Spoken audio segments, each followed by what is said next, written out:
muchas gracias a todos y bienvenidos. Desde Economist and Jurist queremos agradecer mucho la presencia de María Ángeles, la presidenta de la Asociación Temis,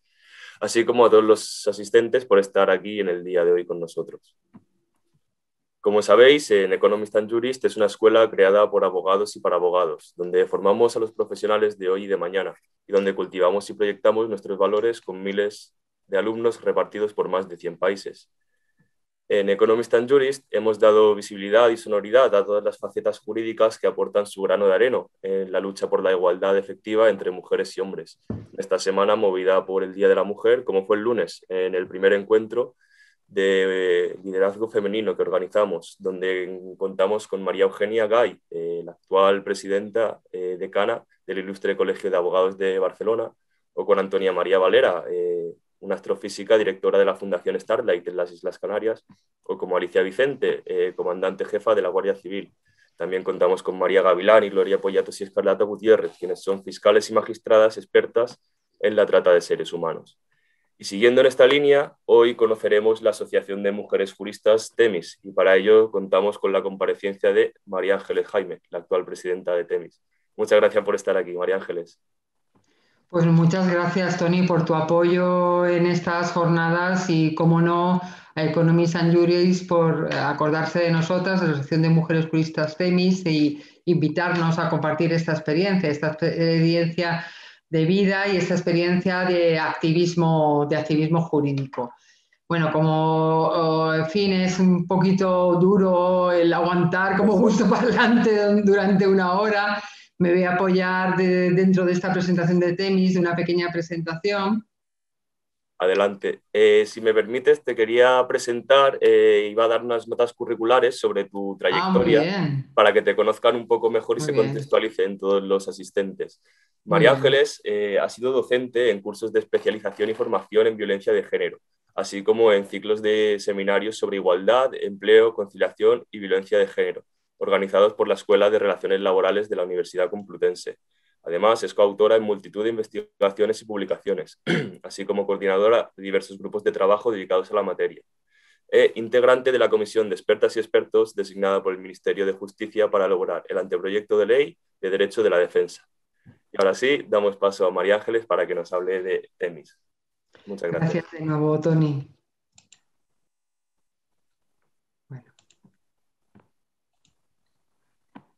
Bueno, en fin, como veis aquí, Temis, nuestra asociación, es heredera de una tradición de feminismo jurídico organizado, una tradición que tiene los 100 años que en números redondos se van a cumplir, si no es este año 2021, al año siguiente, porque existen algunas dudas dentro de las investigadoras, en fin, las historiadoras, de cuándo fue la primera mujer, cuál fue la primera mujer y en qué año fue admitida en un colegio de abogados para ejercer la primera profesión jurídica que se nos permitió a las mujeres, que fue la de abogada. En este año 2021, a finales de este año, se cumplen pues, esos 100 años en los que María Ascensión Chirivite fue la primera mujer colegiada, admitida en un colegio, en concreto en el Colegio de la Abogacía de Valencia. Esta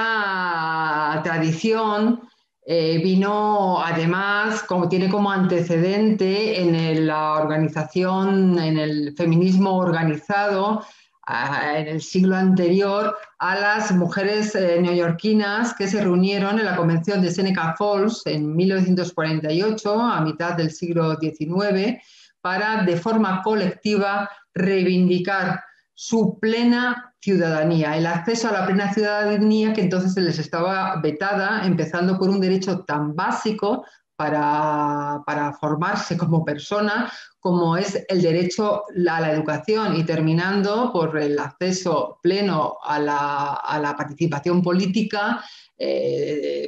simbolizado, representado por el acceso al sufragio universal femenino, tanto pasivo, tanto de ser elegidas, como las de elegir. Contemporáneas de las mujeres del primer feminismo organizado en Seneca Falls, es Concepción Arenal, que comparte además ese humanismo cristiano de las mujeres de Seneca Falls y que denuncia la indignidad en que estaban sometidas las mujeres al restringirles ese acceso a la educación. Como decía Concepción Arenal, en España las mujeres podían ser reinas o estanqueras, pero no podían ser ni registradoras de la propiedad ni ejercer ningún cargo jurídico. Heredera, a su vez, en esa cadena invisible que une a estas mujeres que individual y colectivamente han peleado por los derechos, sus derechos, los derechos de todas las mujeres como colectivo, es estas heroínas de la igualdad, es nuestra Clara Campoamor, que además, en fin, yo cada vez que leo sus textos, cada vez se hace más grande Clara Campoamor y nosotras un poco más chiquititas ante las proezas de esta mujer, una mujer madrileña, nacida aquí cerca, en el barrio de Maravillas, una mujer que tampoco era de una clase acomodada, que hace el bachillerato de mayor, que se colegia, empieza a estudiar Derecho. Concepción Arenal, en mitad del siglo XIX, había tenido que acudir trasvestida a las lecciones de Derecho de la Universidad Central, pero no consiguió obtener un título porque entonces le fue vetado. Pero Clara Campoamor sí que termina su carrera de Derecho y empieza a ejercer una intensa divulgación jurídica, un intenso activismo a favor de la consecución de la igualdad de las mujeres, tanto en la institución familiar, que ha sido fundamental para, luego lo veremos, para mantener a las mujeres en una situación de subordinación, como el acceso a los derechos, a sus derechos como ciudadanas. El acceso al voto, de que ella fue, desde luego, la pionera, la principal factora en sus... En fin, nunca terminaremos de exhortar a la lectura inspiradora de esos parlamentos, de los discursos de Clara Campoamor en la Asamblea Constituyente para reivindicar el derecho de las mujeres a poder elegir sus destinos, al poder participar de la toma de decisiones que a ellas les afectan como el colectivo, con la consecución no solamente del voto, sino también de otros derechos indispensables, por ejemplo, como el derecho a la igualdad de los cónyuges dentro de la pareja y establecer el principio de la igualdad entre hombres y mujeres como un principio inspirador del ordenamiento jurídico. Clara Campoamor, en lo que aquí, en fin, interesa, militó, fue activista en organizaciones de mujeres en el ámbito de España, en la Organización Femenina Universitaria, y también fundó la Asociación Femenina del Partido Radical. En 1931, partido en el que ella obtuvo el acta como diputada en 1931. Pero también en 1929 es una de las fundadoras, junto a otras abogadas francesas, estonias y alemanas, de la Federación Internacional de Mujeres de Carreras Jurídicas en el año 1929, poniendo de manifiesto que desde luego es de capital importancia la alianza internacional entre mujeres para conseguir también dentro del marco de los organismos internacionales instrumentos que evalúen, instrumentos internacionales y convenciones internacionales que denuncien las situaciones de desigualdad y documentos que además propongan la adopción de medidas a nivel global para conseguir superar aquellas brechas, aquellos retos para la desigualdad. Ha sido, desde luego, gracias a poner la agenda feminista en la agenda internacional, la agenda de la consecución de derechos, la agenda de la vigencia de derechos humanos tanto para hombres como para las mujeres, y ha sido, desde luego, un motor importantísimo en la consecución de las cotas de igualdad de las que aún disfrutamos, y es el mecanismo, es la llave para superar las desigualdades que aún siguen persistiendo. Dentro de estos antecedentes del activismo jurídico, desde luego tenemos que señalar a María Telo. María Telo es también una abogada madrileña que empieza a estudiar Derecho antes de la guerra, que ve interrumpidos sus estudios, termina sus estudió Derecho después de la guerra, funda su despacho como abogada aquí en Madrid y es la principal artífice dentro de la Comisión de Codificación de aquellas reformas que alumbra el año 1975, convertido además en Año Internacional de las Mujeres, y que sacan a las mujeres de aquella situación de subordinación absoluta al patriarca, al padre, al marido, a través de instituciones como la licencia marital, que como ustedes saben, impedía a las mujeres antes de 1975 realizar cualquier negocio jurídico, firmar un contrato de trabajo si no era con la autorización del varón de autoridad, el marido o el padre, si no era aún menor de edad, y que coloca, aunque en fin, no es la primera de una sucesión de normas, coloca a las mujeres en un campo de igualdad en la toma de decisiones, tanto que les afectan a ellas como que afectan a la familia, las ponen en pie de igualdad a la hora de adoptar decisiones, tanto en lo personal como en lo económico, que afectan a las mujeres. María Otero, además, funda una organización de mujeres juristas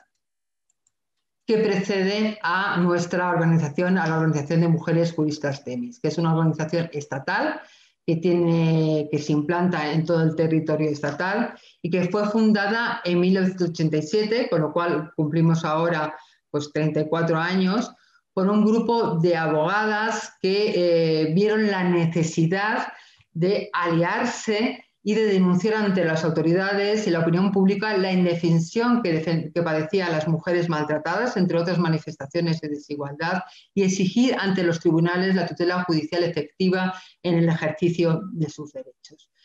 Estas mujeres, además, estas pioneras,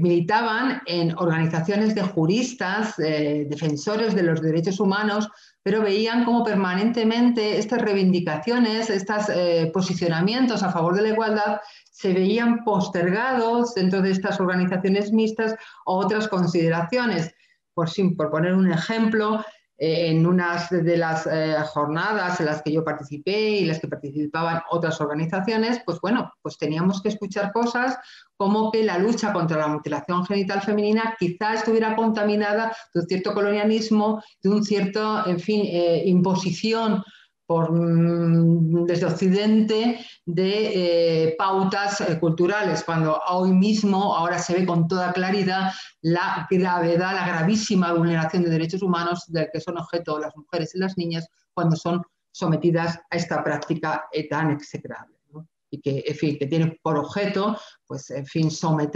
asegurar la exclusividad sexual, haciendo imposible el goce sexual para las mujeres y que ocasiona, pues, graves problemas, ¿no? para su salud. ¿Quiénes somos en TEMIS? Pues bueno, somos 500 socias de carreras jurídicas, pero fundamentalmente abogadas en toda España. Nuestros principios son la participación y el voluntariado, de forma que prácticamente todas las actividades, la mayor parte de las actividades que se realizan son con carácter voluntario, y con carácter voluntario asumimos durante 4 años improrrogables la representación de todas nosotras a través de la Junta Directiva y de la Presidencia, de forma que ninguna de las abogadas que me han precedido en ejercer la presidencia de TEMIS, pues desde la primera, desde Alicia Herrera, la fundadora, pues hasta, en fin, Ángela Alemany, Carmen Pujol, en fin, una serie de abogadas, todas ellas muy prestigiosas, no hemos prorrogado nuestro mandato más allá de 4 años, ¿no? De alguna manera potenciando así también la participación. Estamos abiertas,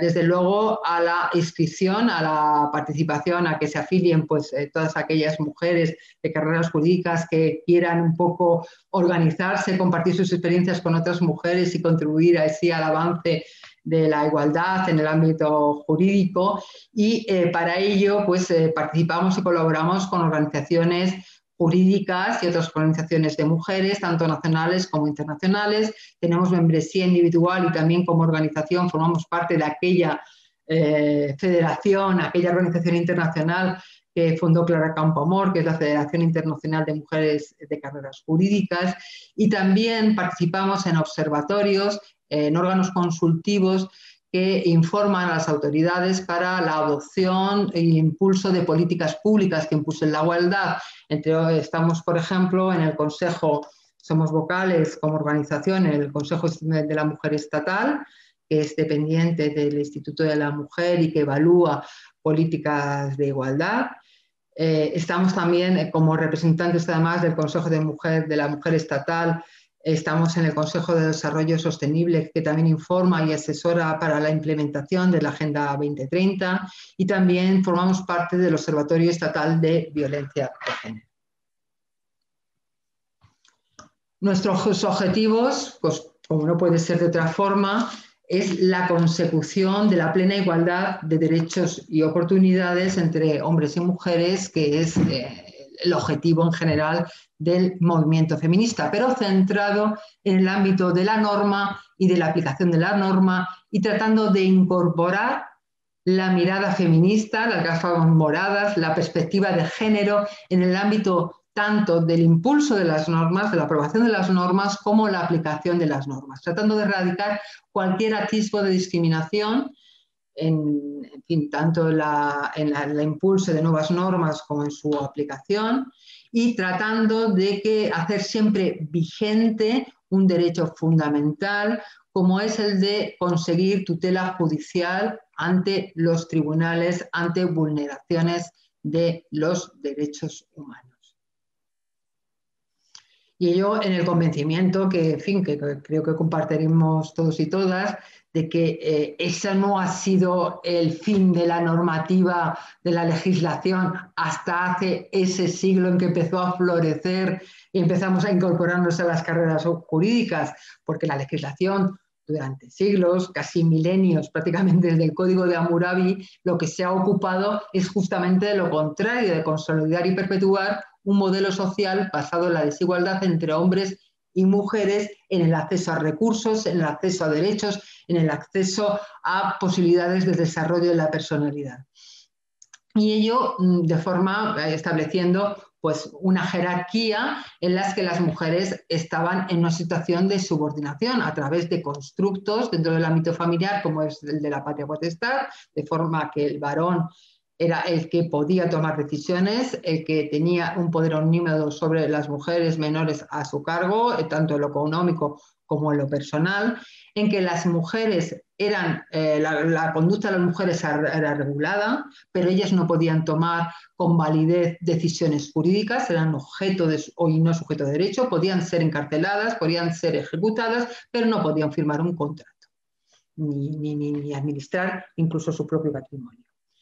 Un sistema, un estatus o jerarquía de género en el que el trabajo, las tareas están asignadas a hombres y mujeres bajo estereotipos de género que les atribuyen distintas conductas, distintas actitudes, distintos valores, y en el que curiosamente, significativamente, los trabajos no remunerados o mal remunerados se atribuyen a las mujeres. Y un sistema, un estatus o jerarquía de género en el que se admite, se justifica el recurso a la violencia en determinados ámbitos para ratificar, para consolidar esa posición de subordinación de las mujeres dentro de la institución familiar y en general dentro de todo el ámbito social.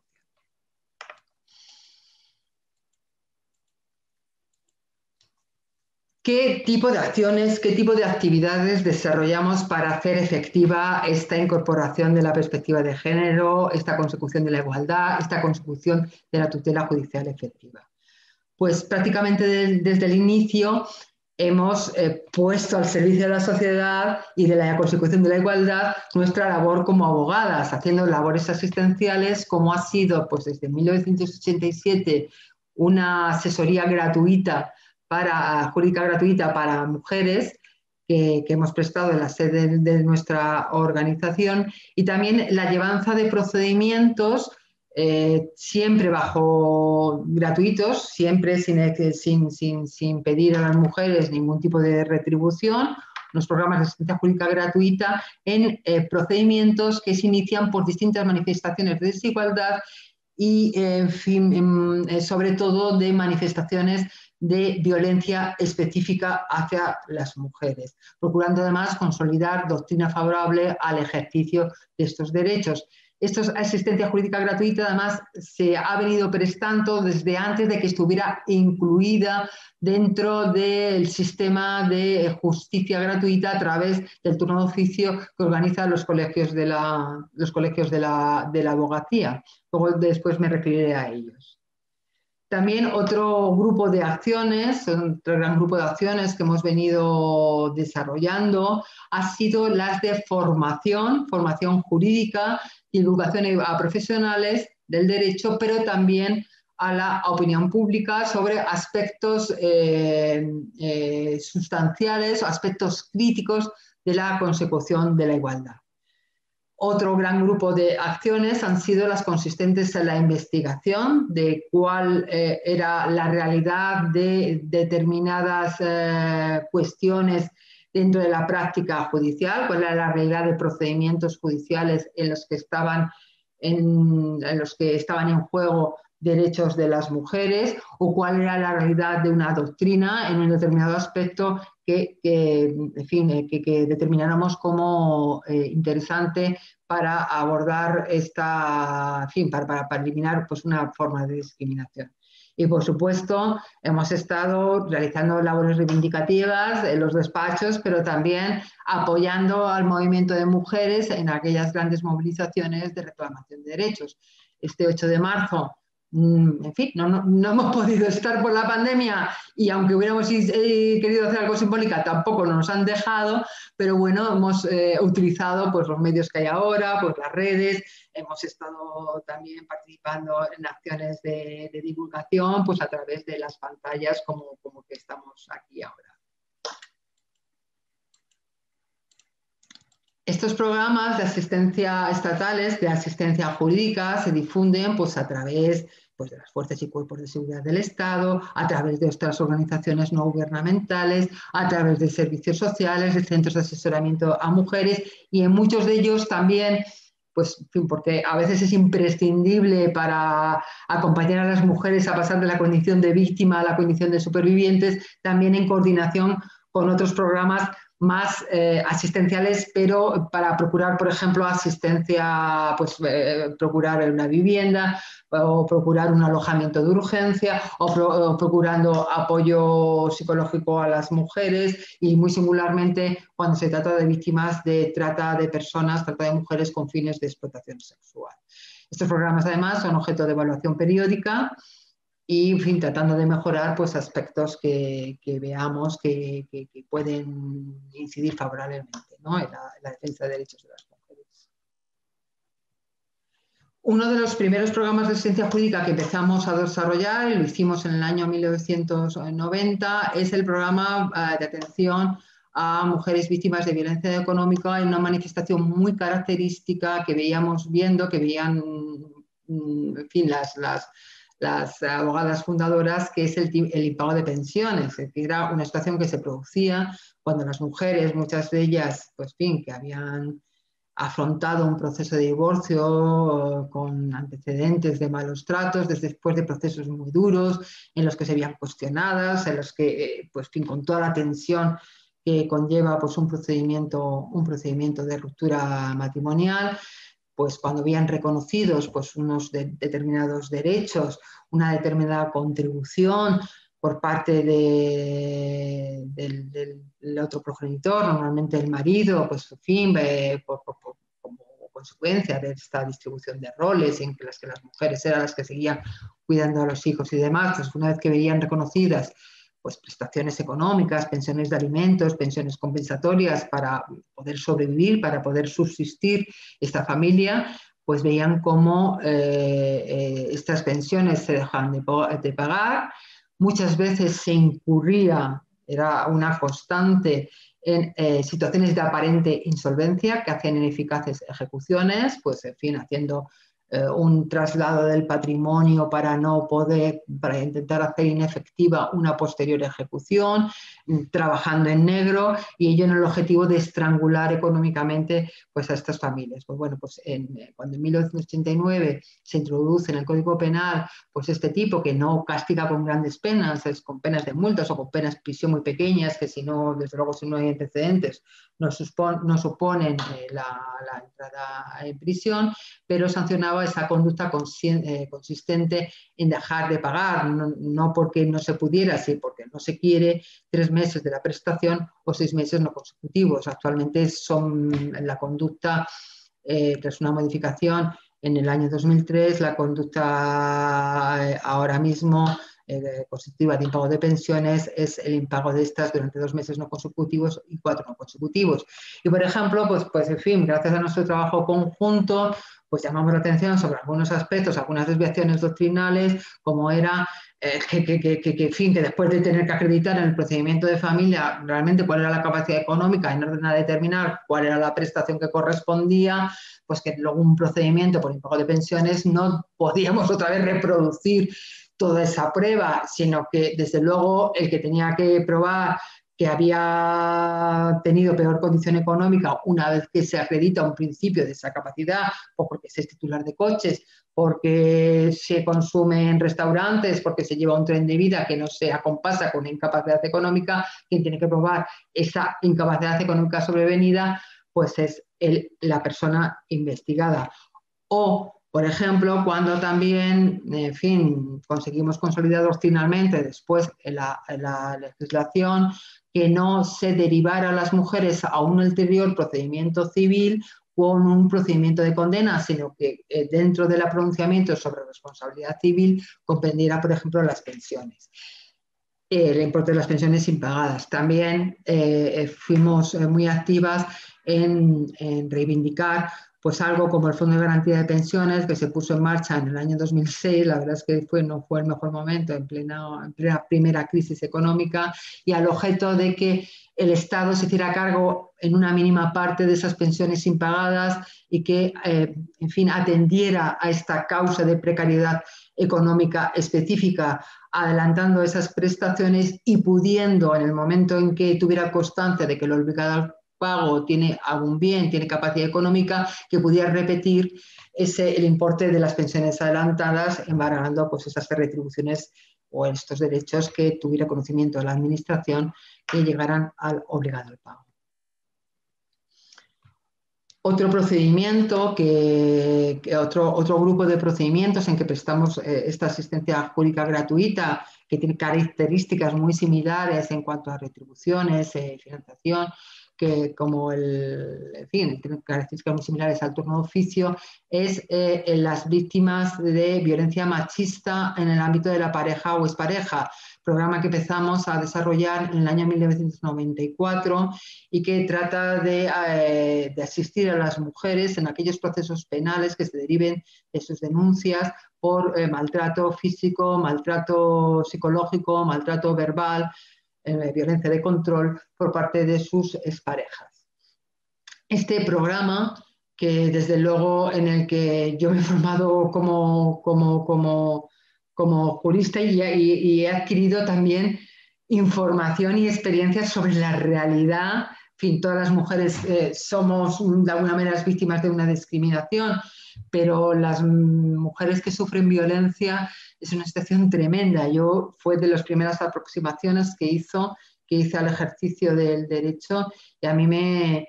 impactó muchísimo. Siempre recuerdo una de las primeras mujeres a las que asistí, que era una mujer mayor con una situación de violencia tremenda, fue en los años 90,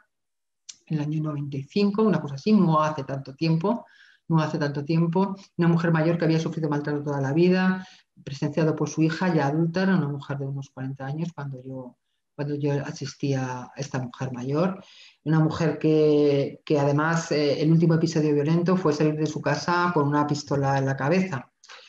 Fue acogida, por supuesto, por la hija, que era testigo de esa violencia, y cuando se denuncia esa situación que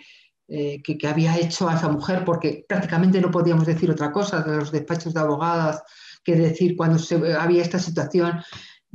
no había casi otra salida que decirles a las mujeres que huyeran, que cogieran la documentación más imprescindible, que se procuraran medios económicos pues, para poder subsistir y que no estuvieran, que cuando pusieron una denuncia no estuvieran conviviendo con el agresor porque eso las ponía en situación de riesgo. Eran muy pocos los recursos que había en los años 90, en el año 95, para proteger eficazmente a las mujeres. Pues bien, cuando esta mujer mayor, armada de valor, confía en la justicia y por una denuncia, la primera respuesta que recibe es un acto de sobreseimiento, de archivo del procedimiento, en el que el juez, en sus propias palabras, decía que ese hecho, esa agresión continuada, esa agresión que le hizo salir de su casa, no era, en fin, no era del interés de la jurisdicción penal, que no estaba allí para atender a conflictos vecinales, conflictos de pareja, ni, en fin, riñas de patio de vecinos, poco más o menos. A lo que hubo que recurrir para decir que a lo mejor el juez no tenía esa consideración, pero el ordenamiento jurídico sí que pensaba, sí que había tipificado expresamente este tipo de agresiones como delito. Y en fin, recuerdo además el juicio muy claramente por una mujer mayor, con muchísima dignidad, con poco miedo, como pasa muchas veces a las mujeres mayores. Y cuando el juez, que por un lado fue exquisito en el resto de las formas en el juicio, le preguntó que por qué, si decía que había sido maltratada durante tanto tiempo, había tardado tanto en denunciar, le dijo que no había denunciado, esta mujer mayor le dijo al juez, que no había denunciado por no encontrarse como jueces como él. Entonces, para que esto no se reproduzca, yo creo que estas situaciones ya no se producen otras, pero estas no ante juzgados y tribunales, es para lo que solicitamos esa incorporación de la perspectiva de género. Y además esta pelea, esta defensa de las mujeres, pues venía además simultaneada con acciones de investigación como aquella que llevó en 1997 a publicar este estudio que viene aquí en la pantalla, la respuesta judicial penal a la violencia familiar, a través de más de 3.000 expedientes judiciales abiertos por otras tantas denuncias en la Comunidad de Madrid, en la que concluimos que la falta de aplicación de aquellas reformas penales que habían, en fin, habían tratado de intensificar el reproche penal a este tipo de conductas, tipificando, por ejemplo, el maltrato habitual y, en fin, pusimos de manifiesto que ese tipo penal no se estaba aplicando y que la realidad del tratamiento de la judicial que recibían las denuncias era muchas veces el archivo, cuando no la absolución. Y eran poquitos casos en los que había condenas, porque no había una diligencia tampoco en la investigación de las situaciones denunciadas por las mujeres, y ellas estaban normalmente faltas de un apoyo, un asesoramiento jurídico especializado.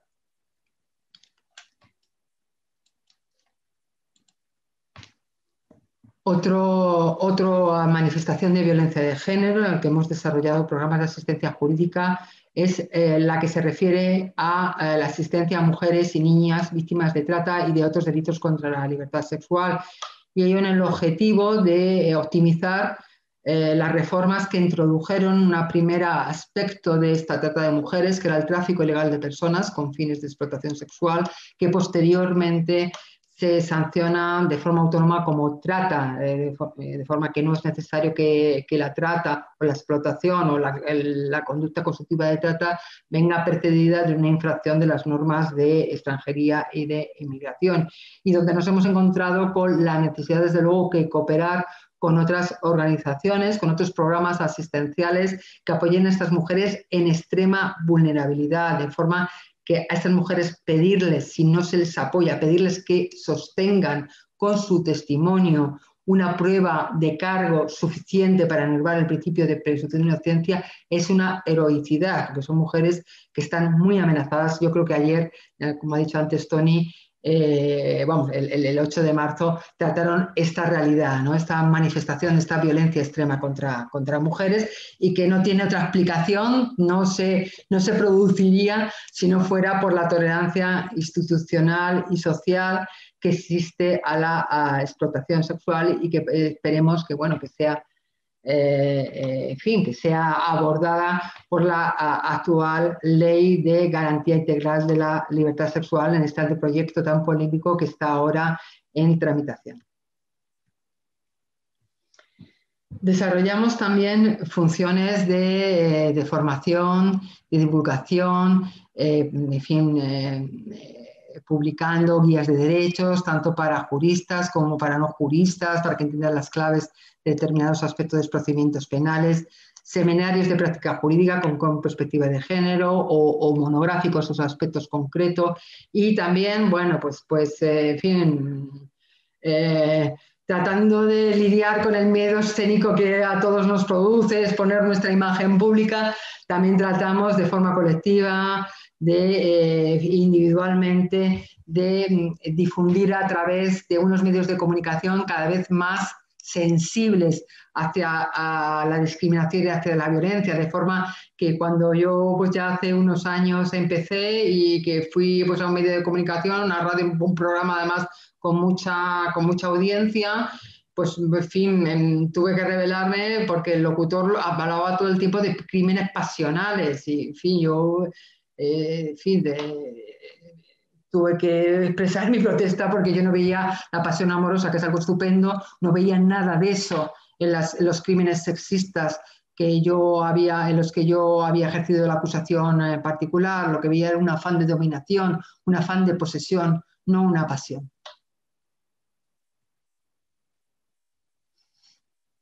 Hemos realizado pues varias publicaciones, pues ven aquí, pues sobre guía de atención integral a mujeres víctimas, bueno, un exponente, un collage con lo que han sido nuestras publicaciones. Y luego, en fin, el cuarto aspecto, que es la reivindicación, pues haciendo comparecencias cuando nos llaman en organismos públicos, en parlamentos autonómicos y el Parlamento Nacional, o ante organismos públicos, estatales, autonómicos, haciendo aportaciones a iniciativas de reformas legales. Por ejemplo, ahora que está en marcha pues un proyecto de nueva ley de enjuiciamiento criminal que quiere pasar un poco de esa ley del siglo XIX al siglo XXI, que quiere modernizar la administración de justicia, que quiere cambiar un poco la estructura del procedimiento penal, pero nosotras siempre atendemos a que estas propuestas tengan esa perspectiva de géneros, es decir, que tengan en cuenta las situaciones específicas que sufren las mujeres y que arbitren mecanismos adecuados y suficientes para salvaguardar, proteger esos derechos fundamentales que se ven vulnerados con las agresiones, ¿no? O también pues, a otras iniciativas legislativas en el ámbito del derecho de familia que atiendan a esa desigualdad estructural, etcétera. Estas acciones las realizamos en coordinación con un movimiento de mujeres y con otras organizaciones de defensa de derechos humanos y también pues esta labor de reivindicación, de divulgación, de activismo en definitiva, pues a través de jornadas, de congresos o de conferencias como las que hoy nos ocupa aquí. Bueno, a día de hoy, a pesar de que se han conseguido cosas, quedan muchos aspectos en los que es necesario avanzar en igualdad y que, en fin, muchos retos que tenemos el feminismo en general y el feminismo jurídico en particular, porque comprobamos que hay un factor como es los cuidados y la falta de corresponsabilidad en su abordaje que están incidiendo en la brecha de empleo que tienen las mujeres, que además con la COVID se ha incrementado, existe un porcentaje mayor de desempleo femenino que masculino. Las mujeres están en los datos de la encuesta de población activa, están ocupadas de forma remunerada en una menor proporción que la de los hombres y cuando están ocupadas muchas de ellas lo están a tiempo parcial, de forma que reciben menos remuneración y que eso también se traduce en una menor prestación. Vemos que las mujeres también sufren discriminación en las posibilidades de promoción en su carrera laboral, profesional, artística y deportiva, de forma que están infrarrepresentadas en los órganos de toma de decisiones. Esperamos que en el próximo año judicial pues haya más mujeres, van incorporándose muy lentamente, mucho más lentamente que la función jurisdiccional que empezaron en el año 70, se van incorporando muy lentamente a los órganos de decisión judiciales. Tenemos ahora el orgullo de que una mujer sea presidenta del Consejo General de la Abogacía, pero todavía no hemos visto que una mujer sea presidenta del Consejo General del Poder Judicial, a pesar de que las juezas son ahora prácticamente la mitad con sus compañeros jueces. También vemos que existe desigualdad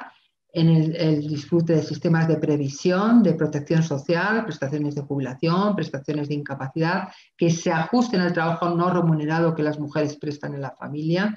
Vemos cómo también persiste esa infravaloración de trabajos feminizados que desarrollan las mujeres, trabajos de cuidados, trabajos de limpieza, trabajos en la enfermería, trabajos también en el comercio, como además no existen o no se han implementado suficientemente recursos públicos gratuitos que favorezcan la conciliación, muy específicamente la educación infantil de 0 a 3 años, y falta todavía implementar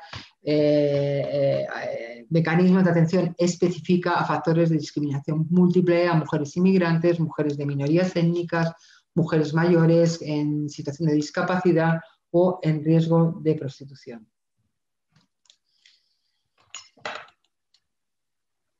De forma que, bueno, adquirida la igualdad formal, no significa que se haya adquirido esa igualdad real. Aquí vemos, pues bueno, pues a Susana Polo, que pues hace 2 años pasó a formar parte de la Sala Penal del Tribunal Supremo. Fue con ello la segunda mujer que accedió a este órgano judicial después de doña Ana Ferrer, y vemos aquí a una mujer como es Ruth Bader Ginsburg, que fue abogada de derechos humanos, de derechos de las mujeres, y después magistrada en la Corte Suprema Americana, en la que llevó pues, casos paradigmáticos de igualdad entre hombres y mujeres, y que tiene esta cita, ¿no? Cuando tratamos de pedir tratamos de fomentar esta perspectiva de género del derecho, no es para que las mujeres sean tratadas de forma favorable o que, en fin, se estimen todas las reclamaciones que hagan las mujeres, sino que sean tratadas en pie de igualdad y sin estereotipos. O como dijo doña Ruth, no pido favor para las mujeres, lo único que pido es que nuestros hermanos varones nos quiten el pie del cuello. Ahondando en la maternidad y los cuidados no remunerados como factor de discriminación, que los índices y los indicadores son siempre persistentes y pertinentes al respecto, en que son las mujeres quienes en un 80-90% piden licencias o excedencias para cuidado de hijos y dependientes, las que están las 3/4 partes de las personas asalariadas a tiempo parcial por razón de compatibilizar el trabajo con el cuidado, que son las mujeres las que salen del mercado del trabajo durante unos años para atender a los cuidados, atender a la atención de los hijos menores, y cómo esta cuestión de los cuidados no remunerados, dentro de lo que decíamos al principio, dentro de esta agenda global, dentro de esta agenda internacional, está puesto en el centro como un factor que tienen que atender las políticas públicas para promover uno de los 17 Objetivos de Desarrollo Sostenible para el año 2030, que es la consecución de la plena igualdad entre hombres y mujeres. Y poniendo de manifiesto, pues en ese sentido, y en España, la insuficiencia de mecanismos de compensación, por ejemplo, como el que se puso en marcha con la ley de dependencia, pues tratando de complementar cotizaciones y de dar una pequeña prestación, desde luego mucho más barata que recursos públicos de calidad para aquellas mujeres que ejercen directamente el cuidado, cómo se ha tratado de realizar compensaciones en las cotizaciones a la seguridad social cuando las mujeres están fuera del mercado o están, por ejemplo, a tiempo parcial por razón del cuidado, cómo esto está en paralelo con una progresiva, esto se dijo en el Pacto de Toledo entre sindicatos, patronal y administración, en fin, que como que una progresiva desaparición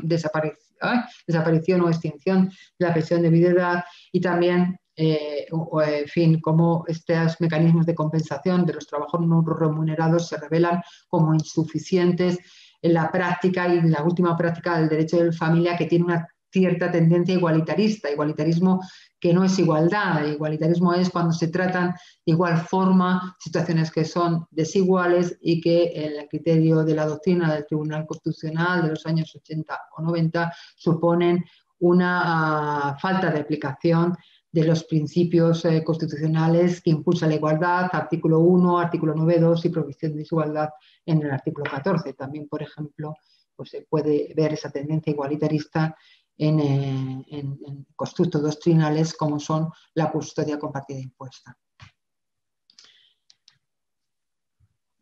En fin, ya para terminar, porque, bueno, voy a tratar de 2 ejemplos porque se está agotando el tiempo. ¿De qué estamos hablando? De perspectiva de género en el derecho, porque en la luz sobre lo que es la perspectiva de género en el derecho nuevamente nos lo dan convenios internacionales como en fin, de capital importancia, que es la Convención de la Eliminación para todas las formas de discriminación de las mujeres, que habla, que nos ilustra de lo que es la perspectiva de género cuando especifica la obligación de todos los Estados miembros de exponer y eliminar obstáculos sociales y culturales subyacentes, incluidos los estereotipos de género, que impiden a las mujeres el ejercicio y la defensa de sus derechos e impiden el acceso a recursos efectivos. También nos da unas notas sobre lo que llamamos la perspectiva de género, un documento un instrumento internacional mucho más reciente y del ámbito europeo, aunque no de la Unión Europea, sino más amplio del Consejo de Europa, que es el Convenio de Estambul, aprobado en 2011 y ratificado por España en 2014. Para el Convenio de Estambul, una perspectiva de género en la interpretación de la norma es la que parte de una adecuada comprensión de las características de la violencia contra las mujeres, su carácter de siglo, su carácter cultural, su carácter de violencia invisible, pero violencia muy extendida y en las que hay relaciones afectivas y dependencia entre agresor y víctima. Y que una perspectiva de género, un derecho con perspectiva de género es aquel que trata de evitar esa victimización secundaria, esa revictimización que sufren las mujeres en el itinerario judicial, cuando se ven cuestionadas permanentemente, cuando se instaura una presunción de mendacidad que no tiene nada que ver con un principio básico como es el principio de presunción de inocencia y cuando en vía judicial se les exigen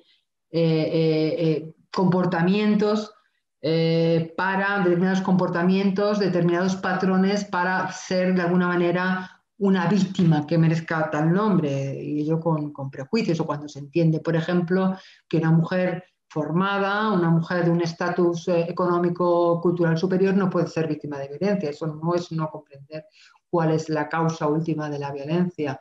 de género, o cuando se piensa que una mujer que no denuncia inmediatamente una agresión es por un indicativo de que esa agresión no ha sucedido, cuando, en fin, el shock que muchas de estas agresiones producen, la ambivalencia de sentimientos, la sensación de fracaso, el pensar que no le van a hacer caso, son las razones que realmente están en esa falta de denuncia o en esa demora en la denuncia. El Convenio de Estambul también nos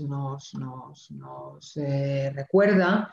que la violencia sexual está caracterizada por la falta de consentimiento, no por el forzamiento, no por la concurrencia de violencia. Lo definitorio de la violencia sexual es esta ausencia de consentimiento y es lo que ha motivado,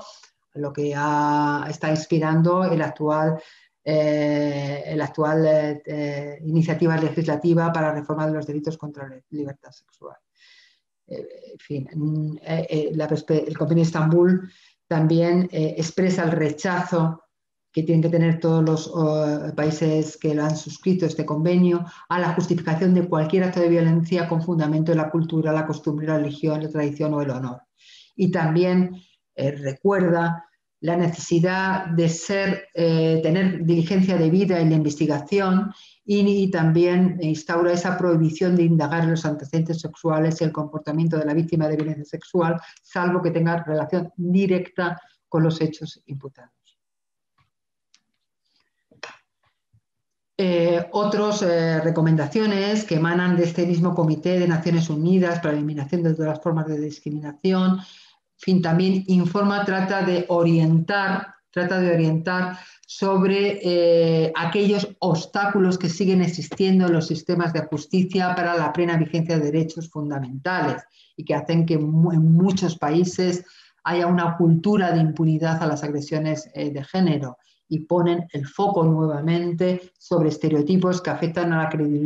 credibilidad de las declaraciones y argumentos y testimonios de las mujeres y que dan lugar a esa revictimización. Y en fin, tiene algún apartado que parece que está escrito pensando en Themis, porque habla de la obligación que tienen los Estados partes de cooperar con organizaciones no gubernamentales en facilitar el acceso de las mujeres a la justicia y alentarlas a participar en los litigios sobre los derechos de las mujeres, así como anima a realizar estudios críticos, cualitativos críticos en el sistema de justicia.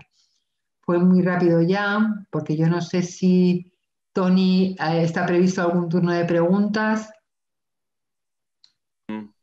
Bueno, cuando termine tu parte, sí daremos paso a todos los asistentes que quieran hacerte alguna pregunta a través del chat.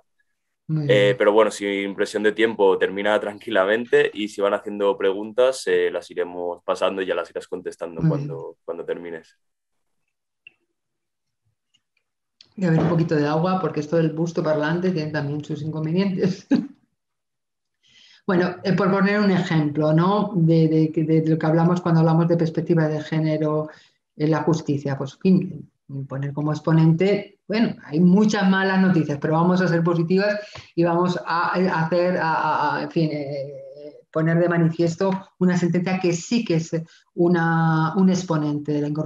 progresiva incorporación de la perspectiva de género y de la que fue ponente precisamente esta magistrada que veíamos antes, que es Susana Polo, y que fue ponente de la sentencia del Tribunal Supremo del caso de la manada. Y que decimos que es exponente de esa perspectiva feminista, jurídico-feminista, porque en la sentencia desgrana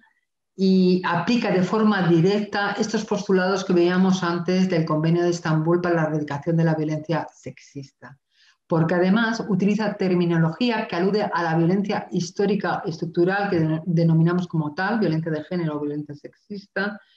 porque descarta que, en fin, todo ese movimiento de la opinión pública o el enfoque mediático, el gran interés que hubo, en fin, con controversia incluida, pero con un gran apoyo por parte del movimiento feminista, en fin, y denunciando, pues, atisbos de lo que se llama justicia patriarcal, el enjuiciamiento de este caso, pues, en fin, en la sentencia del Tribunal Supremo se descarta el ataque a la imparcialidad de la sala, de los órganos judiciales, recordando que además en la Audiencia Provincial de Pamplona sí había elevado su protesta por entender que era objeto de un interés público desmedido. Pues bien, el Tribunal Supremo dice que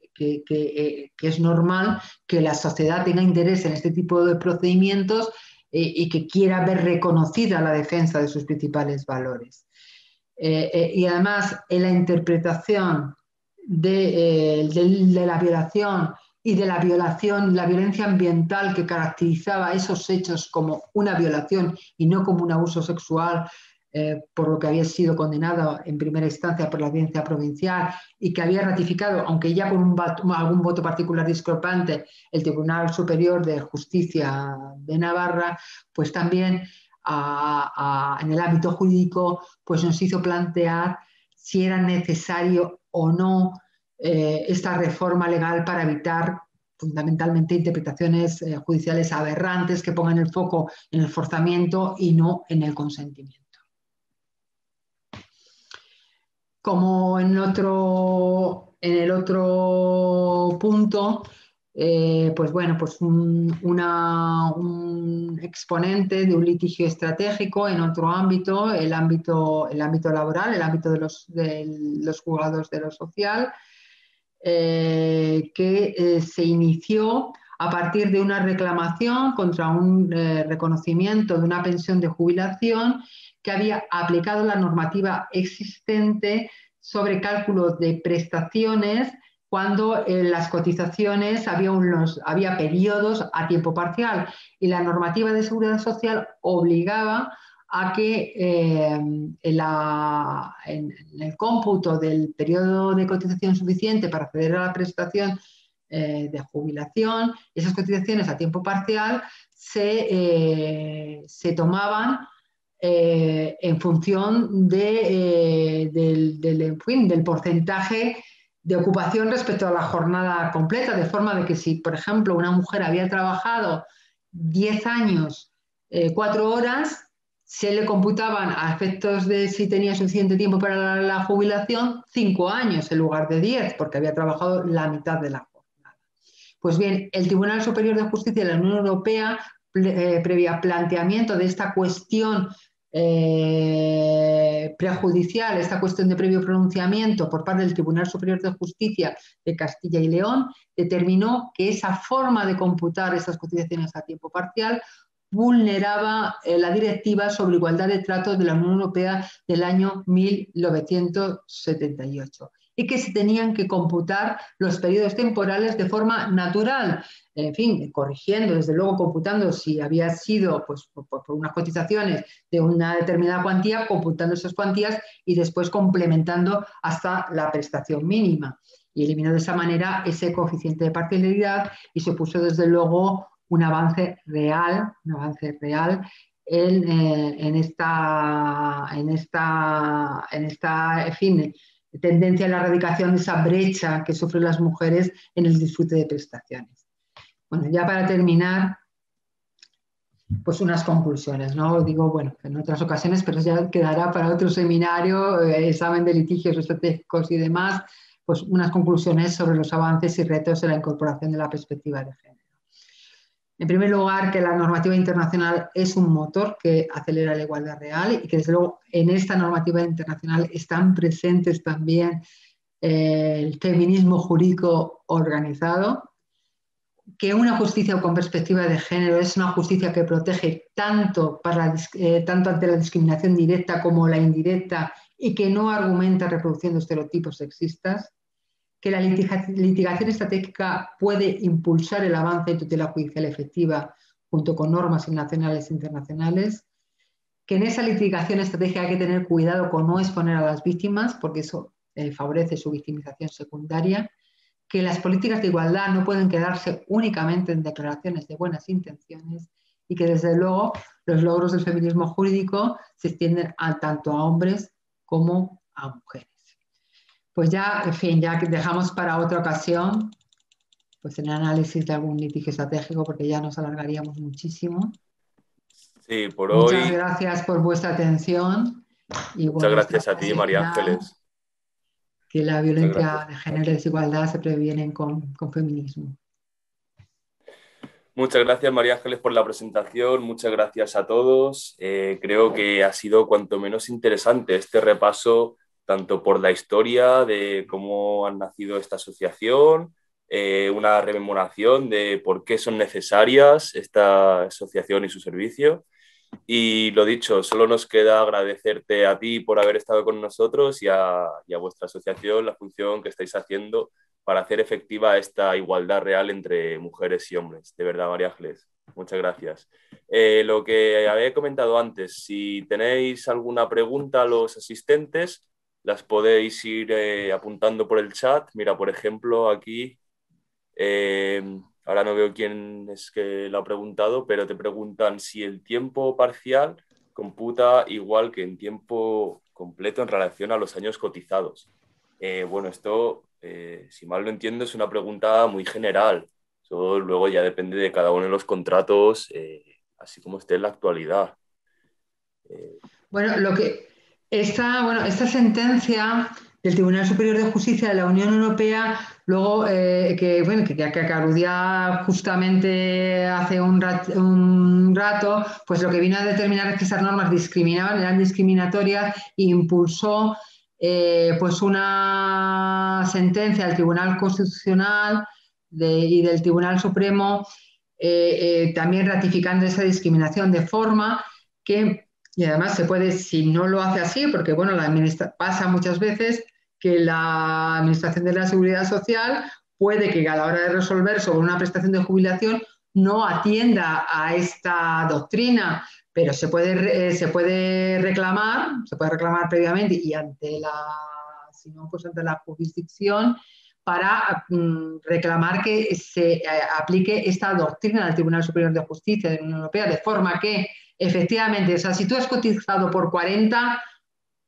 porque es lo que el salario que te corresponde a tiempo parcial, la cotización no va a ser por 80, pero si tú has cotizado